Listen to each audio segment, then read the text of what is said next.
สบายดีสบายดีอยู่ดีไงสิมาทักทายเนาะไปเห็น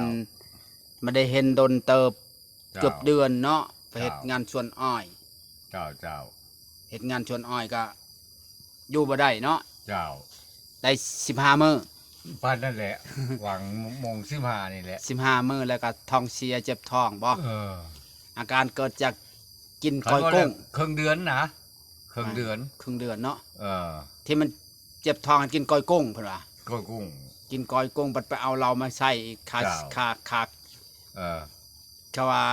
ขาขาวเนาะเพิ่นว่าแบบนี้นี่เห็นบ่บองไว้อยู่นี่ตัวเองบัดแก่คิงกินเหล้ากินดิบเนาะมันก็ท้องเสียแล้วเจ็บท้องไปหาหมอกุ้งก็กุ้งหลายอีโหลนั่นในน้องเพิ่นบ่ในไหนาเพิ่นดุดนั่นเด้โอ้เพิ่นช้อนเอาแยงช้อนบ่แล้วเพิ่นเป่งเพิ่นสิดำกล้าเพิ่นยาวแล้วกล้าจนมัดมุนปลาก็ได้อยู่บ่ปลาน่ะบ่โทเขามันตั้งเอาได้เป็นถังบ่แล้วเฮาบ่เอาเฮาเอาปลาช่องโตปลาหยังบ่ขอสำแขนนี่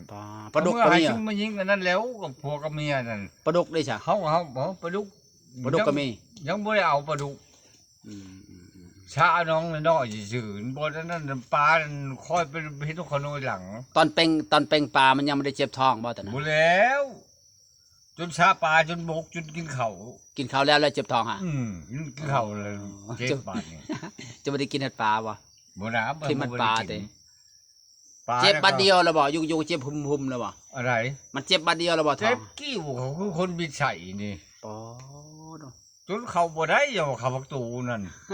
นอนอยู่ในทางเวเขาทางเขาวันคูกลางนั่นแล้ว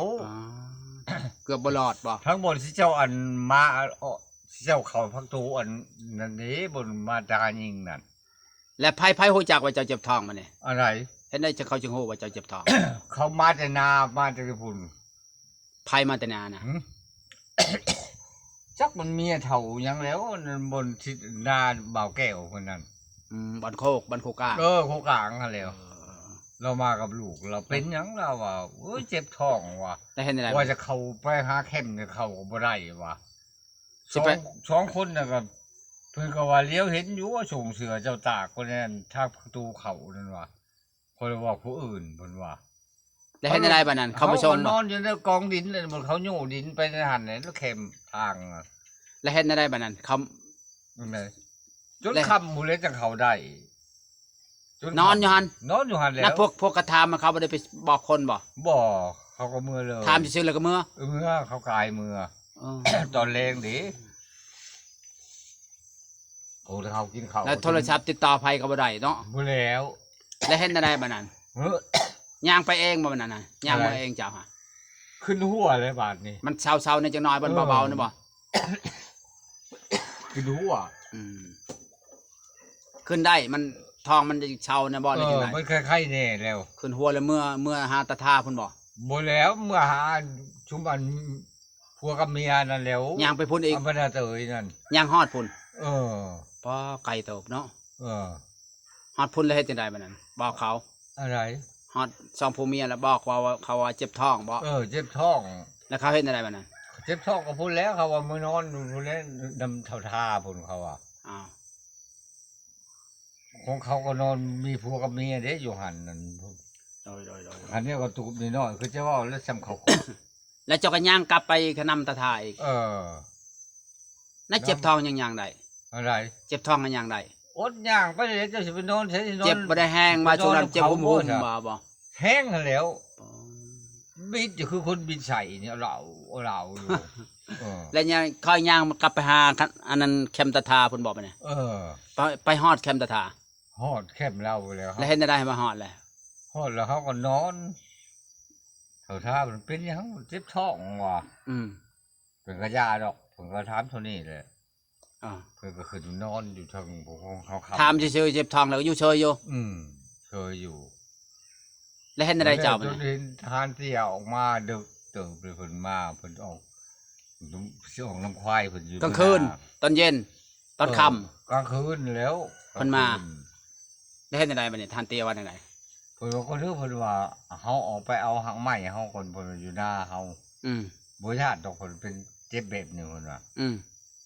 ใช่ย่ำมื้อเช้ายังบ่เห็นหน้าตัวช่องนี่ บ่มาไกลเลย บ่มาใกล้เลย ปอโต เฮาไปแล้วเฮาก็ตั้งค่ายอัน50,000 เต่าเฮาช่วงเฮานี่ ไพ่เปล่าฮะ มันสิเพื่อนให้แล้ว เพิ่นฮะ เพิ่นว่าบ่ย้านเพิ่นว่าเพิ่นเป่านั้นบ่จักเหล้าบ่จักมุนไปสังแล้วเพิ่นเป่าใส่ เพิ่นว่าเช่าเปล่าแหละ เออ เพิ่นว่าจะไปเอาหางไม้ให้เจ้ากิน เฮ็ดเจ็บกว่าเก่า ไปเอาหางไม้หันบ่ได้หางไม้ไปจอยเลยบ่เห็น ไป ค จ้ น อยเลยผมบ่เห็นมาใกล้เลยเท่าๆอยู่นี่ ปอกันตายก็ตายซื่อ โอ้คักปานหยัง ๆโอ้โกอันนี้ได้คำว่าเพื่อนอันนี้คำว่าหมู่เนาะ เห็นบ่ โอ้ อันนี้เพิ่นว่าหมู่เพิ่นว่าจำไว้คำว่าหมู่ เอ้าเห็นบ่จักมื้ออันไปบ้านอันนั้นว่าเขาก็บ่จังบ่สอน อันนี้คำว่าเพื่อนเนาะ จะพัง คันเฮามีเงินหั่น โกยไว้คนเฮาได้ เป็ เป็นหมู่เป็นเพื่อนกันนั่นเขาฮับเป็นแบบซี่บ่มีไผสิเบิ่งเฮาดอก แม่ บ่วิดลูกหลานเฮาเอง แม่น เอ้ยน้องเฮาคำว่าเพื่อนนี่เขาจะกินซื่อๆคันเฮามีเงินในกระเป๋านี่บ่อึดหมู่คู่ คักปานหยัง แล้วก็ชื่อเราแน่ชื่ออันนั้นอันนี้แน่อันนี้คำว่าหมู่คู่จำไว้คำว่าเพื่อนคันเฮาเป็นแล้วบ่มีไผเบิ่งมันว่า ไปบ้านคนแต่อยากนอน ไผไป เฮานี่แล้วไปกับเพื่อนไปหาหลินชาว โธ่กลางคืนแล้วก็ก ก เว้ ลาน งคืนแล้วไปบ่นงานคืนดีเขาดิ อ๋อ เป็นคนแต่พุ่นยามมื้อเช้ามาเฮาเรียกคุมเพิ่นพาไปนอนอยู่เฮือนลูกชายเพิ่น อ๋อ จังหมอหยังอันนั้นเมียมันโอ้คนงามเด้อเมียมัน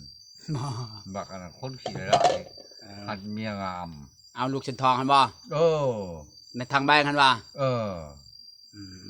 ใกล้ๆกับทางขนนดอกบ่ได้ไกลปานใดหมอนั่นน่ะบัดยามมื้อเช้าก็ 7-8 โมงแล้วบาดนี้เจ้าอยากเมื่อก็เมื่อเพิ่นว่าย่างเอาเพิ่นว่า ไผเว้า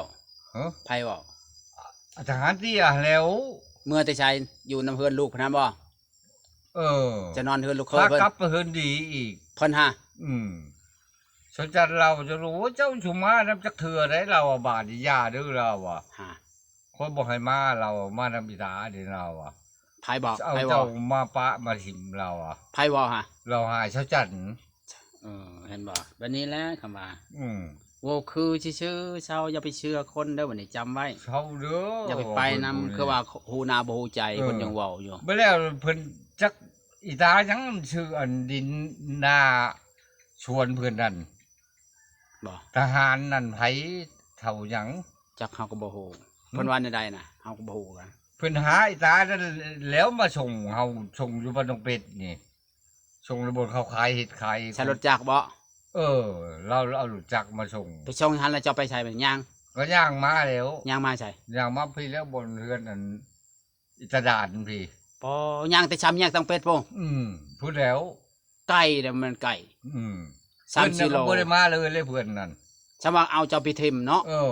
จะ เพื่อนก็จักไปขอเมียผู้ใดแล้วเพิ่นเว้าจักไปขอบ่ขอแล้วมันให้คนมา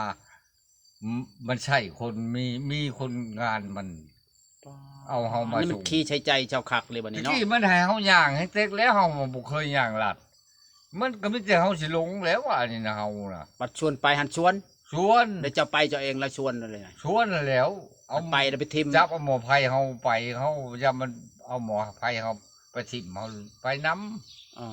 บ่ตะกี้บ่พากันมือจี้เอาเข่าเพิ่นก็ขึ้นไปลักเอาเข่าอันเท่าดานเราก็จมโอ้ยเราหมอนี่เข่าเฮายังบ่ทันได้กินขึ้นไปง่างเอาเสติบเราน่ะ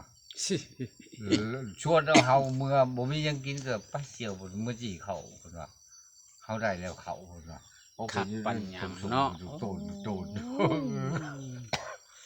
เรื่องเขาดานโอ้ นี่จะว่าคักอันนี้ก็ว่าโมเนาะเจ้าเจอไว้บัดนี้กันมาเจอไว้คักเจ้าชวนไป โอ้ยเช้าจังหวัดเช้าจันทร์เช้าเด้อเราอ่ะเจ้าสุมานจับนำจักเถื่อเด้อเราอ่ะเพิ่นผู้นี้ คนขี้เหล้าขี้ยามันก็เป็นจังซั่นแล้วว่ามันคนดี เราคนเล่ร่อนเด้อเราอ่ะอันนี้นะเราอ่ะ เสี่ยวคักอันนี้สิเสี่ยวเนาะเสี่ยวเบี้ยวเสี่ยวแล้วบัดนี้เสี่ยวไปทิมเสี่ยว โอ้ยเราลูกกระบาปเฮาคือหยังเช้าจันทร์ ย่างมาตั้งแต่ไกลๆเนาะ แล้วเช้าจันทร์เราคนปาดแล้วว่าบ่มาตู้อีกคักแท้ จักเฮาก็บ่ฮู้เราทำมันบ่ บ่ฮู้เนาะ บ่ฮู้กันนะ ตู้ย คน อ้าว เว้าเรื่องเจ็บท้องอะจักเป็นอะไร ฮะ เว้าเรื่องเจ็บท้องแล้วเฮ็ดจั่งใดบัดนี้จังจนฮอดตอนเช้าเพิ่นว่าเจ้าเจ็บท้องฮะ กายบอกโอ้จนเช้ามาพี่ยังเจ็บอยู่ แล้วเฮ็ดจั่งใดตอนเช้าแล้วว่าจะได้เจ็บท้องแล้วไปบอกเขาบ่ บอกเขาแล้วบอก หัวหน้าบ่ บอกคนอาเคนเห็นได้ว่าเขาน้อยเจ็บท้อง